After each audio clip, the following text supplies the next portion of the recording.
मां गंगा और राजा शंतनु की पूरी कहानी की कथा महाभारत की एक प्रसिद्ध और अद्भुत कहानी है। ये कहानी प्रेम, वचन और भाग्य की गहरी सीख देती है। बहुत समय पहले हस्तिनापुर के राजा शंतनु गंगा नदी के किनारे शिकार करने गए थे। तभी उन्होंने एक अत्यंत सुंदर स्त्री को देखा। वो स्त्री वास्तव में देवी गंगा थी, जिन्होंने मानव रूप धारण किया था। उनकी सुंदरता और तेज देखकर राजा शंतनु मोहित हो गए और उन्होंने उनसे विवाह करने की इच्छा व्यक्त की। देवी गंगा ने विवाह के लिए एक शर्त रखी।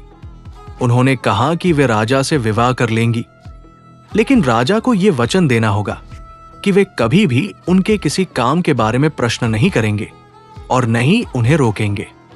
यदि राजा ने ऐसा किया तो वे तुरंत उन्हें छोड़कर चली जाएंगी। राजा शंतनु ने प्रेम में ये शर्त स्वीकार कर ली और दोनों का विवाह हो गया।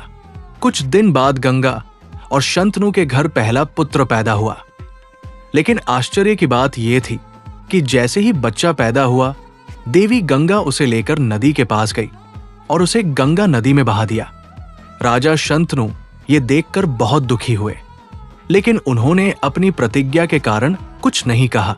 इसी तरह जब दूसरा, तीसरा, चौथा, पांचवा, छठा और सातवां पुत्र पैदा हुआ, तब भी देवी गंगा ने सभी को नदी में बहा दिया।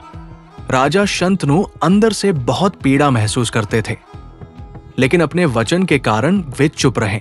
जब आठवां पुत्र पैदा हुआ और गंगा उसे भी नदी में बहाने लगी, तब राजा शंतनु खुद को रोक नहीं पाए।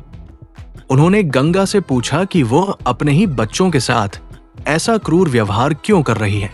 राजा के प्रश्न पूछते ही गंगा ने कहा कि आपने अपना वचन तोड़ दिया है, इसलिए अब मुझे आपको छोड़कर जाना होगा।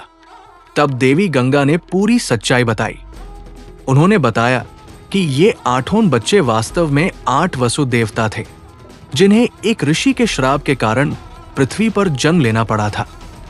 वसुओं ने गंगा से प्रार्थना की थी कि वह उनकी माता बने और जन्म लेते ही उन्हें मुक्ति दे दे।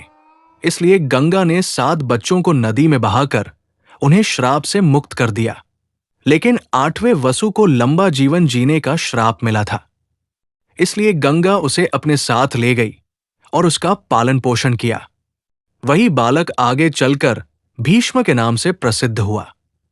उनका असली नाम देवव्रत था और वे महाभारत के सबसे महान योद्धाओं में से एक बने।